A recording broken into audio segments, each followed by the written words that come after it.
Class 11 की exercise 2.3 का introduction का मतलब ये है कि इस वीडियो में हम इस एक्सरसाइज के क्वेश्चन सॉल्व नहीं करेंगे, बल्कि इसको सॉल्व करने के लिए जिन बेसिक कॉन्सेप्ट की हमें ज़रूरत है वो कॉन्सेप्ट सीखेंगे। और इससे पहले की वीडियोस के लिंक मिल जाएंगे आपको इस वीडियो के डिस्क्रिप्शन में, तो वहाँ से आप बाकी की वीडियोस देख सकते हैं। तो शुरू करते हैं। देखो, जो ये एक्सरसाइज 2.3 है ये पूरी की पूरी फंक्शन के ऊपर बेस्ड है। तो सबसे पहले हमें समझना है कि फंक्शन का क्या मीनिंग होता है। तो यहाँ पे मैंने लिखा है a relation f from a set A to B is said to be a function if every element of A has one and only one image in set B.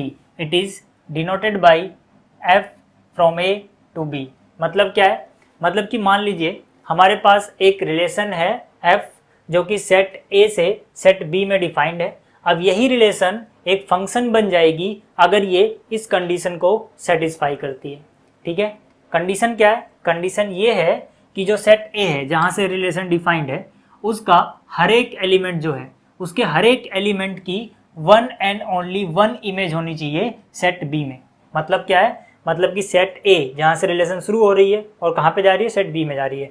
Set ए के जितने भी एलिमेंट होंगे सब की सिर्फ एक image होनी चाहिए सेट बी में। ठीक है, तो उम्मीद आपको समझ में आया होगा। अगर थोड़ा बहुत रहता है तो कुछ एग्जाम्पल लेते हैं, उससे समझ में आ जाएगा। मान लो मेरे पास ये एक सेट है, सेट ए, ठीक है, और इसके सामने एक और सेट है, सेट बी। अब एक रिलेशन डिफाइंड है ए टू बी। अब ये रिलेशन फंक्शन है या नहीं ये हमें बताना है। ए के पास जो एलिमेंट है वो है 1 2 3 और जो बी के पास एलिमेंट है वो है ए बी सी। ठीक है, 1 जो है वो ए से कनेक्टेड है, 2 सी से कनेक्टेड है और 3 बी से कनेक्टेड है।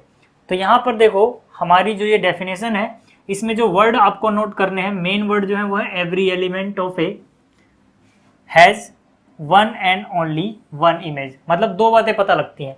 पहली बात, हर एक एलिमेंट की कोई ना कोई इमेज होनी चाहिए। ठीक है, हर एक एलिमेंट मतलब कोई एलिमेंट यहाँ से छूटना नहीं चाहिए। दूसरी बात, जो इमेज होगी वो one and only one image होगी। मतलब एक एलिमेंट की सिर्फ एक इमेज हो सकती है तभी वो फंक्शन होगा। तो यहाँ पर देखो पहले क्या कोई छूट रहा है सेट ए में? नहीं, सब किसी ना किसी से जुड़े हुए हैं। दूसरी बात, क्या कोई एक बंदा दो से जुड़ गया? नहीं, हर कोई सिर्फ एक से ही जुड़ा हुआ है। तो मतलब क्या? मतलब कि ये रिलेशन फंक्शन बन जाएगी, ये फंक्शन है। ठीक है, अब इसी तरह से अगर मैं आपको एक और एग्जांपल दिखाऊं, ठीक, मान लो फिर से ये सेट ए है जिसके पास है 1 2 3 और ये जो है ये सेट सी है। ठीक है, सेट सी में देखो क्या है कि जो 1 है ये जुड़ा हुआ है 2 के साथ। ठीक है, चलो मान लेते हैं इसके पास सी के पास है ये ए और बी और सी और डी। ठीक है, ये सी के पास है। तो 1 ए के साथ जुड़ा हुआ है, ठीक है, 2 सी के साथ जुड़ा हुआ है, 3 डी के साथ जुड़ा हुआ है, 1 ए से भी जुड़ा है और 1 बी से भी जुड़ा है। तो यहाँ पर देखो क्या हुआ, यहाँ पहली बात तो हर एक बंदे की इमेज तो है, लेकिन जो ए का एक एलिमेंट है ए, ये दो लोगों से जाके कनेक्ट हो रहा है। तो मतलब इसकी दो इमेज हो जाएंगी। 1 की कितनी इमेज हो गई? 2। ए जो है वो भी 1 की इमेज है, बी वो भी एक ही 1 की इमेज है। तो मतलब क्या? एक ही बंदा 2 से अगर कनेक्ट हो रहा है, ठीक है, तो ये फंक्शन नहीं होगा। तो ये फंक्शन नहीं है। ठीक, एक और एग्जांपल लेते हैं। ठीक, जैसे कि यहाँ पे आ जाओ, फिर से ये सेट है हमारा ए जिसके पास है 1 2 3 और एक ये दूसरा सेट है सेट डी जिसके पास सिर्फ दो एलिमेंट हैं ए और बी। अब यहाँ पर 1 भी ए से कनेक्टेड है, 2 भी ए से कनेक्टेड है और 3 बी से कनेक्टेड है। अब बताना है ये फंक्शन है कि नहीं। तो यहाँ पर कंडीशन क्या थी कि हर एक बंदे की इमेज होनी चाहिए, हर एक बंदे की इमेज है। ठीक है, एक एलिमेंट की एक ही इमेज होनी चाहिए। 1 की इमेज क्या आ रही है? ए आ रही है, 2 की इमेज ए आ रही है, 3 की इमेज ए आ रही है। तो मतलब सिर्फ एक एक इमेज है, तो ये भी फंक्शन है। मतलब आपको क्या समझ में आया? मतलब ये कि इधर का एक बंदा इधर के कितने से भी कनेक्ट हो जाए कोई दिक्कत नहीं है। मतलब इधर का एक जो ए है ये 2 से कनेक्टेड है वो चलेगा, लेकिन इस तरफ का उस तरफ के 2 से कनेक्ट नहीं हो सकता। जैसे यहाँ पर ए की 2 इमेज आ गई, ठीक है, वो नहीं चलेगा। लेकिन यहाँ पर 2 एलिमेंट की इमेज सेम आ गई, 1 की इमेज भी ए है, 2 की भी ए है, कोई दिक्कत नहीं है, ये फंक्शन होगा। ठीक है, तो आपको ये समझ में आ गया। अब यहाँ पर एक और एग्जाम्पल लेते हैं। एग्जाम्पल क्या है कि मान लो ये ए है और ये सेट ई है। ठीक, तो यहाँ पर फिर से ए के पास है 1 2 3 और जो ई है इसके पास मान लेते हैं 2 एलिमेंट है सी और डी। 1 सी से कनेक्टेड है और 2 डी से कनेक्टेड है। अब ये बताना है कि ये फंक्शन है या नहीं, तो हम बोलेंगे ये फंक्शन नहीं है। क्यों नहीं है? क्योंकि ये बोला गया था कि एवरी एलिमेंट की इमेज होनी चाहिए, कोई एलिमेंट छूटना नहीं चाहिए। यहाँ पर 3 की तो कोई इमेज ही नहीं बन रही, वो किससे लिंक ही नहीं हुआ, तो मतलब ये फंक्शन नहीं होगा। ठीक है, तो आपको याद रखना कि यहाँ पर कोई अकेला ऐसे छूट नहीं सकता। हाँ, जो दूसरा वाला सेट है जैसे कि जो बी सेट है, यहाँ पे अगर कोई छूट जाए कोई दिक्कत नहीं। जैसे यहाँ पे मान लो डी होता, अब ये डी किसी से भी लिंक नहीं है, इस सेट में कोई छूट जाए कोई दिक्कत नहीं है, लेकिन जो पहले वाला सेट है, ठीक है, अगर वहाँ कोई छूट जाता है तो फंक्शन नहीं होगा। ठीक है, तो आपको इतना समझ में आ गया होगा। अब एक एग्जाम्पल लेते हैं आपकी एनसीईआरटी का, उसको करने के बाद देखेंगे टाइप्स ऑफ फंक्शन। लेकिन सबसे पहले एक एग्जाम्पल ताकि थोड़ा और क्लियर हो जाए। अब देखो जो आपकी एनसीईआरटी का एग्जाम्पल नंबर 11 है, इसमें हमें 3 अलग अलग रिलेशंस गिवन है।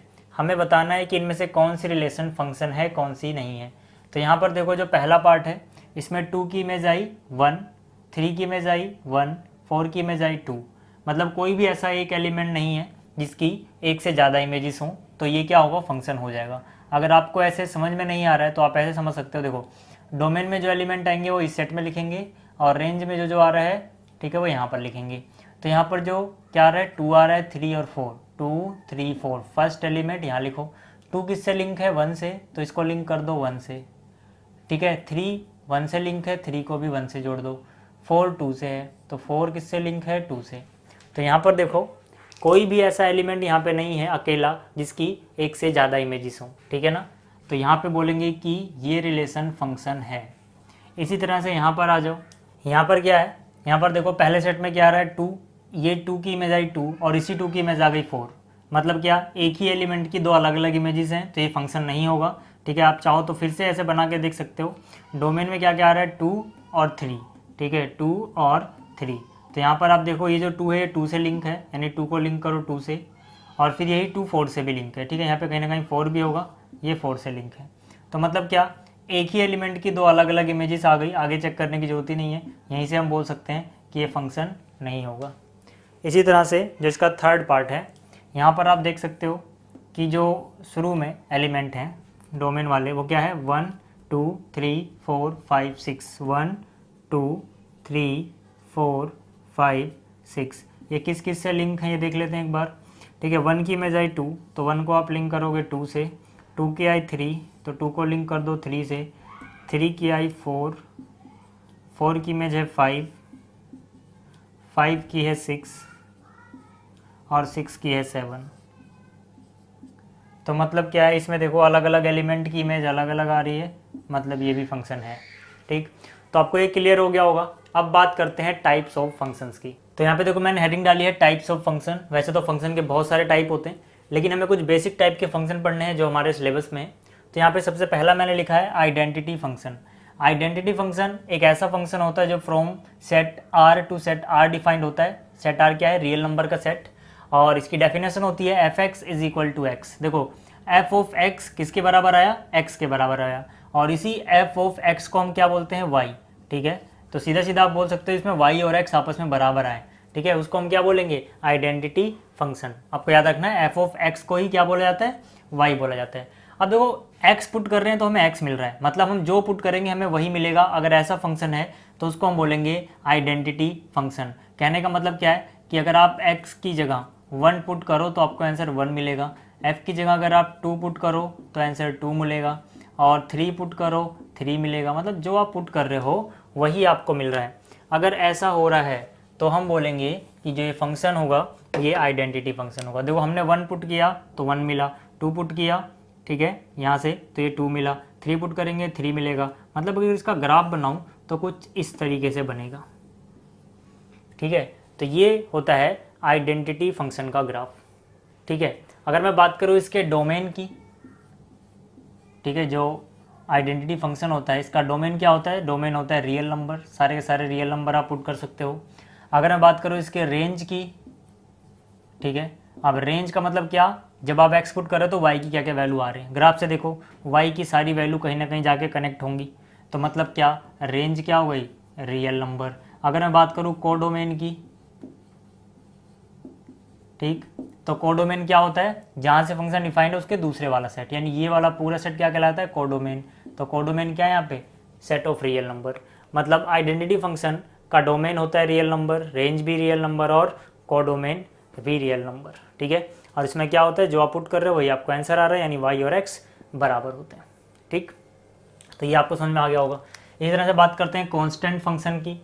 अब कांस्टेंट फंक्शन भी from R to R defined होता है, लेकिन यहाँ पे एफ ऑफ एक्स की वैल्यू आती है सी। एफ ऑफ एक्स को हम क्या बोलते हैं, वाई, यानी कि इसमें वाई हमेशा सी के बराबर होगा, यानी हमेशा सेम वैल्यू रहेगी वाई की। आप एक्स की कोई भी वैल्यू पुट करो आपको आंसर सी मिलने वाला है, जहाँ पर सी क्या है, सी इज ए कॉन्स्टेंट, ठीक है। मान लीजिए जैसे कि ये सी है, ठीक है, ये सी है।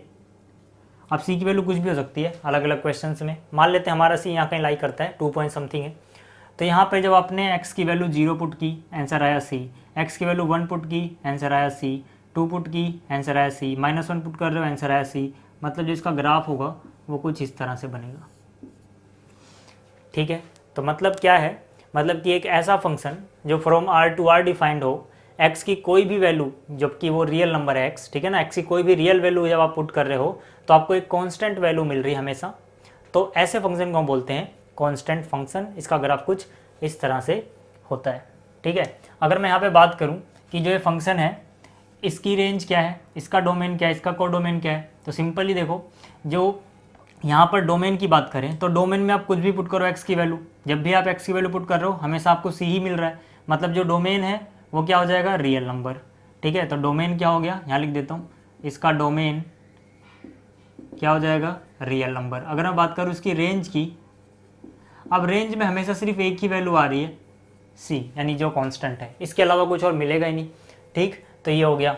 अगर मैं बात करूँ इसके कोडोमेन की, तो कोडोमेन क्या होता है, जहाँ से ये फंक्शन हमारा डिफाइंड है उसके दूसरे वाला सेट, यानी ये वाला सेट। तो ये क्या है, सेट ऑफ रियल नंबर। तो कोडोमेन क्या हो जाएगा, सेट ऑफ रियल नंबर। तो ये आपको समझ में आ गया आइडेंटिटी क्या होता है, कांस्टेंट क्या होता है। अब आगे बात करते हैं।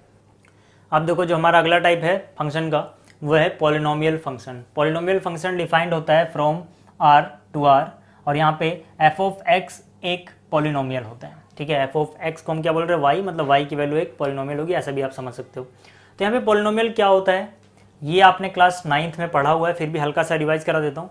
पॉलिनोमियल क्या होता है, यहाँ पे लिखा है algebraic expression in which power of variables is non negative integer. मतलब कि एक ऐसा एल्जेब्रिक एक्सप्रेशन जिसमें जो वेरिएबल हैं उनकी पावर नॉन नेगेटिव इंटीजर हो, उस एल्जेब्रिक एक्सप्रेशन को हम बोलते हैं पॉलिनोमियल। यहाँ पे ध्यान देने वाली बात क्या है कि जो हम पावर्स की बात कर रहे हैं ये कांस्टेंट के पावर की बात नहीं कर रहे, ये वेरिएबल के पावर की बात कर रहे हैं। कांस्टेंट की पावर कुछ भी हो फर्क नहीं पड़ता, लेकिन वेरिएबल की पावर नेगेटिव नहीं होनी चाहिए, नॉन नेगेटिव होनी चाहिए। दूसरी बात वो इंटीजर भी होनी चाहिए। जैसे कि मैंने यहाँ पर लिखा, मान लो 5x³ प्लस 3x² प्लस में 9। अब मुझे बताना है क्या ये पॉलिनोमियल है या नहीं है। देखो ये एक एल्जेब्रिक एक्सप्रेशन है। अब यहाँ पर जो पावर्स हैं वेरिएबल की, वेरिएबल कौन है यहाँ पे x, तो यहाँ पे x की पावर 3 है जो कि इंटीजर है, नेगेटिव भी नहीं है। यहाँ पे x की पावर 2 है, इंटीजर है, ठीक है। और यहाँ पे x की पावर कुछ नहीं है तो 0 समझो, ठीक है। अब 0 भी नेगेटिव नहीं होता, ना तो ये नेगेटिव होता है ना पॉजिटिव। मतलब क्या कि ये एक पॉलिनोमियल है। इसी तरह से अब मान लो मैं एक और एग्जांपल लेता हूँ। मेरे पास है 6x² प्लस 7√x, ठीक। अब मुझसे पूछा जाए कि क्या ये पॉलिनोमियल होगा, तो मैं बोलूँगा ये पॉलिनोमियल नहीं होगा। क्यों नहीं होगा, क्योंकि √x का क्या मतलब होता है, √x का मतलब होता है x raise to the power 1/2, ठीक है। तो यहाँ पर जो वेरिएबल है इसकी पावर 1/2 आ रही है, जो कि इंटीजर नहीं है, ठीक है ना, ये फ्रैक्शन है। हमें पूरा पूरा नंबर चाहिए, आधा अधूरा नहीं चलेगा। तो मतलब ये क्या है, ये भी जो ये था ये पॉलिनोमियल नहीं है। अब यहाँ पर मान लो इसी की जगह पे मैं ऐसे लिख दूँ 6x² प्लस में √7x। अब पूछा जाए कि क्या ये पॉलिनोमियल है, मैं बोलूँगा हाँ ये पॉलिनोमियल है। क्यों है, क्योंकि यहाँ पे जो वेरिएबल उसकी पावर है 2 और यहाँ पर जो वेरिएबल उसकी पावर है 1। 1/2 7 की पावर है और 7 कांस्टेंट है। मैंने क्या बोला, मैंने कहा हमें सिर्फ जो पावर देखनी है वो वेरिएबल की देखनी है, 7 वेरिएबल नहीं है, 7 कांस्टेंट है। तो 7 की पावर नेगेटिव हो, नॉन इंटीजर हो, ठीक है, कुछ भी हो कोई फ़र्क नहीं पड़ता, लेकिन जो वेरिएबल है उसके लिए कंडीशन है, ठीक है ना, उसकी पावर के लिए। तो आपको ये समझ में आ गया होगा कि भाई पॉलिनोमियल का यहाँ पर क्या मीनिंग है। ठीक, अब देखो पॉलिनोमियल तो बहुत सारे हो सकते हैं, ठीक है, क्योंकि हम बहुत सारे पॉलिनोमियल लिख सकते हैं। तो यहाँ पे हम सारे नहीं पढ़ेंगे, हम कुछ खास पढ़ेंगे जो हमें ज़्यादा ज़रूरी है और सिलेबस में है। तो यहाँ पर जो पहला फंक्शन मैं ले रहा हूँ, ठीक है, इसी का टाइप ले रहा हूँ पॉलिनोमियल फंक्शन का, वो है मेरे पास f of x is equal to x square. ठीक है, मतलब एक ऐसा फंक्शन जो from r to r defined है। ठीक है, अब f(x) बराबर क्या होना चाहिए, पॉलिनोमियल, तो मैंने f(x) की वैल्यू एक्स स्क्वायर ले ली, ये भी एक पॉलिनोमियल है, आप कुछ और भी ले सकते हो, आपकी मर्जी है। ठीक है, तो यहाँ पर देखो ये किसके बराबर होगा, y के। अब अगर मैं बात करूँ इसके डोमेन की, कोडोमेन की, रेंज की, तो वो कैसे करेंगे हम, देखो पहले इसका ग्राफ देखते हैं एक बार। ये हमारा कौन सा एक्सिस है, y, ठीक, और ये कौन सा एक्सिस हो गया, ये हो गया x एक्सिस। ठीक है, अब यहाँ पर मान लेते हैं ये 1 है, ये 2 है, ये 3 है, ये 4 है, या -1 -2 -3, यहाँ पर -1 -2, और ये आया 1 2 3 4 5 6 7 8 9। ठीक है, इसी तरह से और आगे भी। अब यहाँ पर क्या है, देखो अगर आप x की वैल्यू 1 पुट करो, ठीक है, यानी कि f ऑफ 1 निकालो, x की वैल्यू 1 पुट की, 1 का स्क्वायर 1 आया, यानी जब मैं 1 पुट कर रहा हूँ 1 मिल रहा है। आज जैसे ही मैंने यहाँ पर x की वैल्यू 2 पुट की तो 2 का स्क्वायर, ठीक है, क्योंकि यहाँ पे अगर आप x डालते हो तो x का स्क्वायर मिलता है। ठीक, 2 डालोगे तो 2 का स्क्वायर यानी 4 मिलेगा। तो जैसे मैंने 2 पुट किया, आंसर मिला 4। ठीक है, ऐसे ही आप 3 पुट करोगे तो आंसर कितना मिलेगा, 3 का स्क्वायर 9। ठीक, मतलब कि अब जब 3 पुट किया तो आंसर और ऊपर चला गया। ठीक है, मतलब हमारा ग्राफ कुछ इस तरह से जा रहा है। ठीक है ना, कैसे जा रहा है ये, ऐसे। इसी तरह से अगर मैंने 1 की जगह मैंने -1 भी पुट किया होता, तब भी -1 का स्क्वायर 1 ही मिलता। ठीक, -2 पुट किया होता तो -2 का स्क्वायर 4 ही मिलता, -3 पुट किया होता तो 9 ही मिलता। मतलब 1 पे 1, -1 पे 1, -2 पे भी 4 और -3 पे भी 9, मतलब इस तरफ भी ये ग्राफ ऐसा ही जाएगा। तो ये ग्राफ है हमारा f(x) is equal to x square का, यानी कि इसका, जो कि एक पॉलिनोमियल फंक्शन है। अब यहाँ पे कभी भी नेगेटिव वैल्यू मिल रही है क्या आपको, नहीं मिल रही। ठीक है ना, 0 पे 0 मिल रहा है। ठीक है, ये बताना मैं भूल गया, f ऑफ 0 अगर आप 0 पुट करोगे तो क्या मिलेगा, 0, इसीलिए 0 पे ये क्या है, 0 है। ठीक है, अब अगर मैं बात करूँ भाई इसका डोमेन क्या होगा, रेंज क्या होगी, ठीक है, वगैरह वगैरह, तो क्या क्या होगा, देखो पहले बात करते हैं डोमेन की। तो डोमेन क्या है इसका, कुछ भी पुट कर लो, इसको कोई दिक्कत ही नहीं है। अब सिंपल डोमेन निकालने का देखो क्या मतलब, आपको क्या समझना है कि जब हम फंक्शन जो हमारा है, ठीक है, उसमें हम क्या क्या पुट कर सकते हैं कि वो अनडिफाइंड वगैरह ना हो। ठीक है, कोई दिक्कत ना हो उसे। तो यहाँ पे आप कुछ भी पुट कर लो, ये फंक्शन कभी अनडिफाइंड वगैरह नहीं होगा, कोई दिक्कत नहीं है इसे। मतलब डोमेन हो गया सारे के सारे रियल नंबर। ठीक है, कोई भी एक्स पुट करो, इसे कोई दिक्कत नहीं है। ठीक, इसके बाद अगर मैं बात करूँ रेंज की, ठीक है, किसकी बात कर रहे हैं हम, रेंज की। अब देखो रेंज में क्या कभी नेगेटिव नंबर आ रहा है, नहीं, कभी नेगेटिव आएगा ही नहीं। क्या 0 आ रहा है, हाँ 0 आ रहा है, तो मतलब शुरुआत होगी भैया 0 से। 0 से आगे कहीं भी चलते जाओ पॉजिटिव की तरफ, यानी कि इन्फिनिटी तक। देखो 0 के नीचे नहीं गया ग्राफ। ठीक है, रेंज के लिए हमें y की वैल्यू देखनी है, तो y में कहीं नीचे नहीं जा रहा, तो ऊपर ऊपर चलता जा रहा है इन्फिनिटी तक। तो मतलब 0 से लेके प्लस इन्फिनिटी तक कहीं भी चले जाओ। अब इन्फिनिटी इंक्लूड नहीं होता, इसलिए ये वाला ब्रैकेट आएगा। अब क्योंकि इक्वल टू 0 भी आ रहा है तो हम यहाँ पे क्लोज ब्रैकेट लगाएंगे। तो ये हो गई रेंज। अगर यहाँ पे बात की जाती कोडोमेन की, किसकी बात की जाती, कोडोमेन की, तो कोडोमेन में दूसरा वाला सेट देखते हैं। पॉलिनोमियल फंक्शन कहाँ से कहाँ डिफाइंड होता है, R से R, यानी ये भी क्या है, कोडोमेन हो गया। ठीक है, तो कोडोमेन में आपको ध्यान रखना, आपको क्वेश्चन में क्या दिया हुआ है यहाँ पर। अब यहाँ पे मैंने R लिया था तो मैंने यहाँ पे R लिख दिया, लेकिन रेंज आपको देखनी पड़ेगी। ठीक है, तो ये हो गया। अब इसी तरह से एक और पॉलिनोमियल फंक्शन लेते हैं। ठीक है, अगर आपको ये समझ में आ गया हो तो। ठीक है, दूसरा जो पॉलिनोमियल फंक्शन मैं ले रहा हूँ वो है f(x) is equal to x cube. ठीक है, क्यूबिक है। तो यहाँ से क्या हो जाएगा, देखो अगर मैं 0 पुट करूँ, f ऑफ 0 कितना आएगा, 0। ठीक है, पहले इसे मिटा देते हैं। f ऑफ 0 कितना आया, 0। f ऑफ 1 कितना आया, 1। लेकिन f ऑफ -1 कितना आएगा, -1। f ऑफ 2 कितना आएगा, देखो 2 पुट करो, 2 का क्यूब 8। f ऑफ -2 कितना आएगा, -2 पुट करो, -2 का क्यूब -8। इसी तरह से चलता जाएगा भाई। तो यहाँ से जो अब इसका आप ग्राफ बनाओगे, ठीक है, आप बना के देख लेना। देखो जब आप 1 पुट कर रहे हो 1 मिल रहा है, ठीक है, 1 पुट किया 1 मिला, 2 पुट किया 8 मिला, 3 पुट किया 3 का क्यूब 27 मिला, यानी कि ये ऐसे जाएगा। लेकिन जब आप नेगेटिव पुट कर रहे हो -1 पे -1 मिल रहा है, -2 पे -8 मिल रहा है, तो मतलब ये ऐसे जाएगा। तो ये इसका ग्राफ होता है। तो मैंने क्या बोला कि जब भी हम डोमेन लिख रहे होंगे तो हम क्या बोलेंगे कि हमने क्या क्या पुट किया, हम क्या क्या पुट कर सकते थे, ठीक है। तो ये हमारा एक्स एक्सिस और ये वाई एक्सिस, ठीक। डोमेन की बात कर रहे हैं भाई, पहले डोमेन में एक्स की वैल्यूज़ क्या क्या पुट कर सकते हैं। जब इसे दिक्कत ना हो कुछ भी पुट कर लो यार, एक्स की वैल्यू कोई भी पुट करो, यानी कि सारे के सारे रियल नंबर पुट कर सकते हो। रेंज की बात करें अगर हम, तो रेंज क्या होता है, वाई की कौन कौन सी वैल्यूज आपको मिल रही हैं। वाई एक्सिस पे देखो जरा, ग्राफ कहीं ब्रेक हो रहा है, नहीं, हर जगह ही जा रहा है सही से। तो मतलब क्या, सारी की सारी वाई की वैल्यू मिल रही है, सारे के सारे रियल नंबर हो गए भाई, ठीक है। इसको आप ऐसे भी लिख सकते हो -∞ से इन्फिनिटी, या फिर आप सीधा रियल नंबर लिख दो। इसके बाद अगर मैं बात करूँ कोडोमेन की, कोडोमेन में क्या देखते हैं हम, जो मैं क्वेश्चन दिया इसमें ये वाला सेट क्या है, आर, ठीक है। तो ये भी आपको समझ में आ गया होगा कि भाई पॉलिनोमियल फंक्शन क्या होता है। ऐसी बहुत से पॉलिनोमियल फंक्शन हो सकते हैं, ठीक है ना, जैसे 2x+1 हो गया, 3x² + 5 हो गया, बहुत से हो सकते हैं। मैंने ये 2 मेन डिस्कस किए जो मुझे लगा जरूरी था बताना। अब आगे बात करते हैं। अब देखो जो हमारा अगला टाइप है वो है रेशनल फंक्शंस, ठीक है। रेशनल फंक्शन कुछ इस टाइप के दिखते हैं हमें, जिसमें मान लीजिए रेशनल फंक्शन है और ये बराबर है f(x) / g(x) के। तो यहाँ पर जो px है, ठीक है, px will be rational function, मतलब px रेशनल फंक्शन होगा इफ़ अगर fx is a polynomial function and gx is polynomial function, gx is not equal to 0, और जो यहाँ पे x है वो इनके डोमेन से ही लिया जाएगा, ठीक है। मतलब क्या, मतलब कि जो रेशनल फंक्शन होते हैं ये 2 पॉलिनोमियल फंक्शंस को ऐसे डिवाइड करने के बाद आते हैं, ठीक है, जहाँ पर जो नीचे वाला पॉलिनोमियल फंक्शन होगा इसकी वैल्यू 0 के बराबर नहीं होनी चाहिए, ठीक है।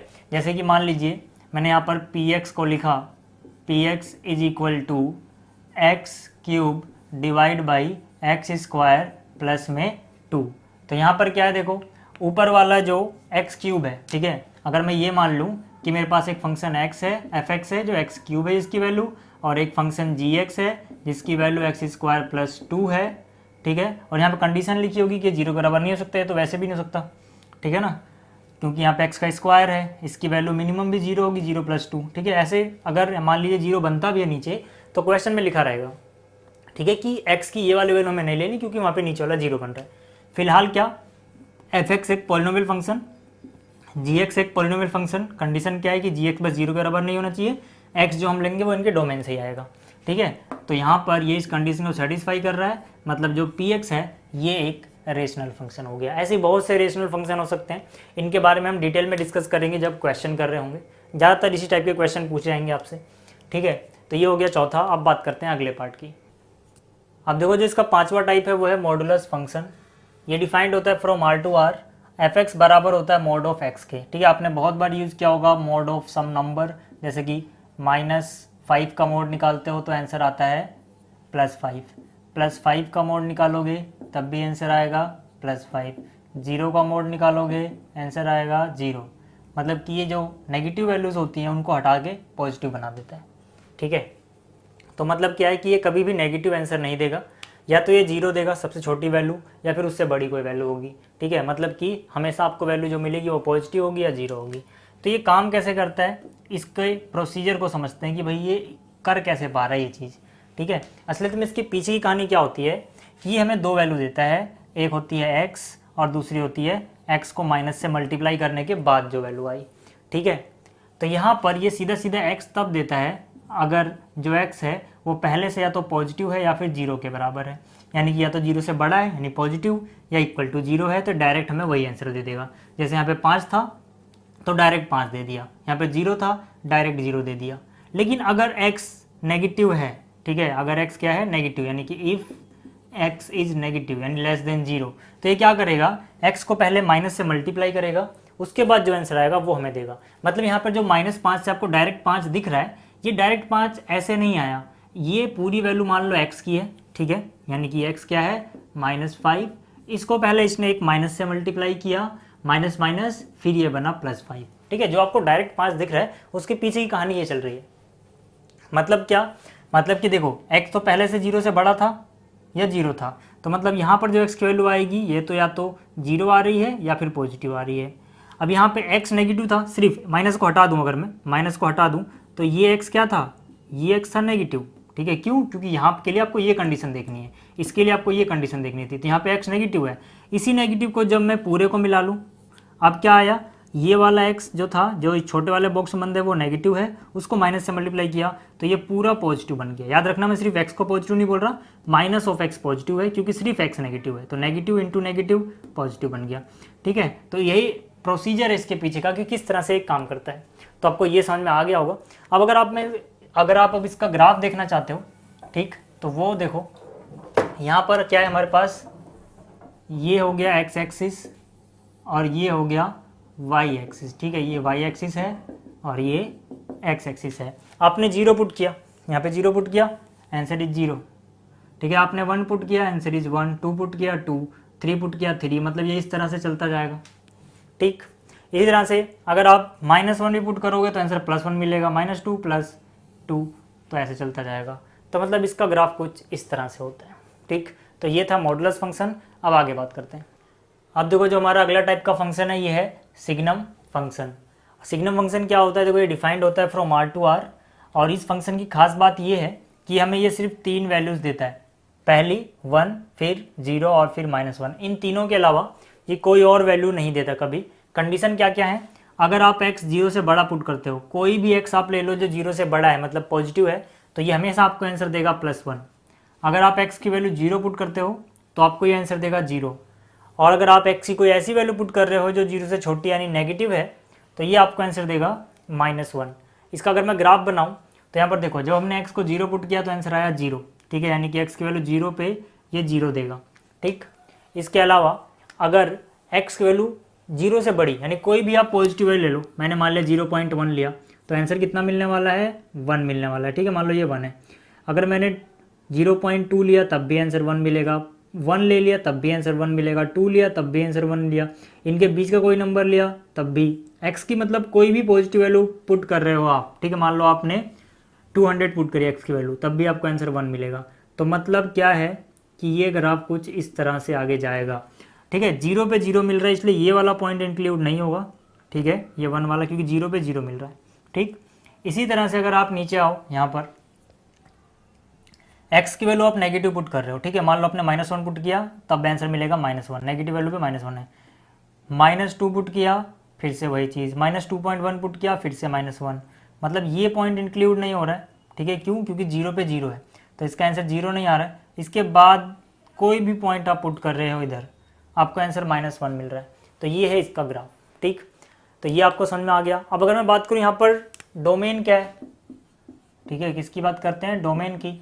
तो डोमेन क्या है, आप 0 भी पुट कर सकते हो, 0 से बड़ा भी कुछ पुट कर सकते हो, 0 से छोटा भी कुछ पुट कर सकते हो, मतलब पूरे रियल लाइन पे जितने भी नंबर है सब पुट कर सकते हो। तो डोमेन हो गया रियल नंबर। अगर मैं बात करूँ रेंज क्या है, तो रेंज में आपको क्या क्या मिल रहा है, देखो रेंज में आपको सिर्फ 3 चीज़ें मिल रही हैं, या तो आपको -1 मिल रहा है, या फिर आपको 0 मिल रहा है, या फिर आपको +1 मिल रहा है। ठीक है, कोडोमेन में ये दूसरा वाला सेट हो जाएगा। ठीक है, तो ये था सिग्नम फंक्शन। अब बात करते हैं ग्रेटेस्ट इंटीजर फंक्शन की। अब देखो जो ग्रेटेस्ट इंटीजर फंक्शन होता है ये डिफाइंड होता है फ्रॉम R to R। ये इसका सिंबल है ग्रेटेस्ट इंटीजर फंक्शन का। ये काम क्या करता है, आपने जो भी x की वैल्यू पुट की वो वैल्यू रियल वैल्यू होनी चाहिए। ठीक है, अगर आपने कोई रियल वैल्यू इसके अंदर पुट की x की जगह, तो ये क्या करेगा, -∞ से चेक करता हुआ आएगा उस वैल्यू तक, और जो वहाँ तक सबसे बड़ा इंटीजर मिला इसे, ये वो आपको रिटर्न कर देगा। मेरे कहने का मतलब क्या है, मान लो आपने x की वैल्यू ले ली 3.5। ठीक है, आपने x की वैल्यू कितनी ली, 3.5। ठीक है, कुछ यहाँ पर तो -∞ से 3.5 तक आया, ये यहाँ तक आया। ठीक है, इससे आगे नहीं जाएगा। ठीक है, यहाँ तक बताओ सबसे बड़ा इंटीजर कौन सा है, 3। जाहिर सी बात है, देखो इससे बड़े बहुत सारे इंटीजर है ना, मतलब इससे पहले बहुत सारे इंटीजर है, -3 -2 इस तरह से 1 2 3, लेकिन सबसे बड़ा कौन मिला इसे, 3। तो ये क्या बोलेगा कि भाई अगर आप यहाँ पर 3.5 एंटर करोगे तो मैं आपको 3 रिटर्न करूँगा, क्योंकि 3.5 आने तक जो सबसे बड़ा इंटीजर मुझे मिला वो 3 था। ठीक, इसी तरह से अगर मान लो आप 2.5 पुट करते हो, ठीक है, आपने इसमें क्या पुट किया, 2.5 या 2.4 ले लो कुछ भी, तो आपको क्या देगा आंसर, ये 2 देगा। क्योंकि यहाँ तक जब ये आएगा तो सबसे बड़ा इंटीजर 2 मिलेगा। इसी तरह से अगर आप 2.4 की जगह 2.3 भी पुट कर दो तब भी आपको ये 2 देगा, 2.1 पुट करो तब भी आपको ये 2 देगा, 2.99999 पुट कर लो, सबसे बड़ा इंटीजर क्या आया है? 2 आया। अब तक 3 तो अभी पहुँचे नहीं ना हम, ठीक है। तो मतलब क्या कि देखो ये कुछ इस तरह से वर्क कर रहा है। तो इसका ग्राफ कैसे बनेगा भाई, ठीक है। इसके ग्राफ की बात कर लेते हैं। यहाँ पर ग्राफ देखो इसका, ठीक है। अगर मान लीजिए आपने 0 पुट किया, आपने क्या पुट किया? सीधा 0, तो ये कहेगा भाई 0 खुद ही एक इंटीजर है, आंसर इज 0, ठीक है। मतलब 0 पे ये आपको 0 देगा, 0 पे क्या देगा? 0। अब 0 से आगे जाओगे, हल्का सा भी अगर आप आगे चले गए, ठीक है, 0.001 भी चले गए, तो जाहिर सी बात है अब ये क्या करेगा? 0 से आगे आएगा, ठीक। तो ये देखेगा कि भाई 0.11 यहाँ होता है, यहाँ तक आने में सबसे बड़ा इंटीजर मुझे 0 ही मिला है, तो आंसर 0 देगा, ठीक है। मतलब क्या है यहाँ पर? अब आप 0.9999 ऐसे कहीं तक भी चले जाओ, अगर आपने इसका लिया, ठीक है, ग्रेटेस्ट इंटीजर फंक्शन, तो आपको आंसर 0 ही देगा, क्योंकि अभी 1 तक हम पहुँचे ही नहीं है, ठीक है। तो मतलब क्या? मतलब कि यहाँ से लेके 0 पुट करो या 0.99999 1 से जस्ट पहले तक, आंसर आपको क्या मिलेगा? y की वैल्यू क्या मिलेगी? 0 ही मिलेगी। लेकिन जैसे ही आपने 1 पुट कर दिया इसमें, ठीक है, आपने जैसे ही 1 पुट किया, यहाँ पर कहानी बदल जाएगी, ठीक है।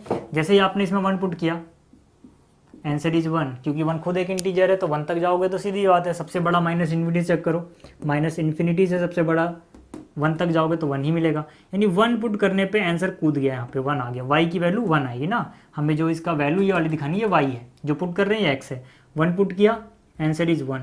अब 1 से बड़ा 1.999 तक पुट करो, जैसे आपने 1.99999 पुट कर दिया तब भी आंसर 1 ही मिलेगा। इससे पहले कोई पुट किया 1 ही मिलेगा, मतलब ये यहाँ तक आएगा 1। लेकिन जैसे ही आपने 2 पुट किया आपको ये 2 नहीं देगा, यहाँ पर 2 पे सीधा सीधा यहाँ कूद जाएगा, मतलब जो 2 पुट कर रहे हो यहाँ खाली छोड़ दिया मैंने, ठीक है, यहाँ कूद गया। फिर ऐसे ही 2.999 तक जाएगा, 3 पे ये 3 पे कूद जाएगा, फिर ये ऐसे आगे जाएगा, ठीक है। इस तरह से चलता रहेगा, इसी तरह से नेगेटिव में भी चलता रहेगा ये, ठीक है। तो वो आप अपने बुक में देख लेना नीचे वाला ग्राफ क्या है, ठीक है। तो ये आपको समझ में आ गया होगा कि ग्रेटेस्ट इंटीजर फंक्शन क्या होता है, टाइप्स ऑफ फंक्शन कौन कौन से थे, ठीक है। इसका ग्राफ आप कंप्लीट कर लेना नीचे वाला। अब थोड़ा बात करते हैं अलजेब्रा ऑफ फंक्शन की, फिर ये वीडियो एंड करते हैं। अब देखो जो अलजेब्रा ऑफ फंक्शन है बिल्कुल सिंपल ही है, जैसे आप मैथ्स में, ठीक है, नंबर्स के साथ सीखते आए वैसे ही यहाँ पर फंक्शन का है, ठीक है। मान लो हमारे पास एक फंक्शन है जो सेट x से सेट r में डिफाइंड है, और एक फंक्शन g है जो सेट x से सेट r में डिफाइंड है। तो ये जो रूल्स हैं ये इनके अलजेब्रा को डिफाइन करते हैं कि f प्लस जी एक्स बराबर होगा एफ एक्स प्लस जी एक्स के, जहाँ पर जो ये x है ये बिलोंग करेगा इस सेट x को, ठीक है। f माइनस जी एक्स बराबर होगा एफ एक्स माइनस जी एक्स, ठीक है। f इंटू जी एक्स बराबर होगा एफ एक्स इंटू जी एक्स। अगर आप एक f जो फंक्शन है उसका k टाइम लेते हो, फिर k एफ एक्स निकालते हो, तो ये हो जाएगा k इंटू एफ एक्स, ठीक है। इस तरह से f बाई जी एक्स बराबर होगा f x divide by g x, जहाँ पर x जो है ये कैपिटल X को बिलोंग कर रहा है और जी एक्स 0 के बराबर नहीं है, ठीक है। तो ये सिंपली है, आपको इसमें कुछ समझाने वाली चीज़ है नहीं इतनी, ठीक है। तो इस वीडियो में इतना ही, अगली वीडियो में शुरू करूँगा इस एक्सरसाइज को 2.3 जिसका मैंने बेसिक कॉन्सेप्ट बताया। तो थैंक्स फॉर वॉचिंग, जल्दी मिलते हैं अगली वीडियो में।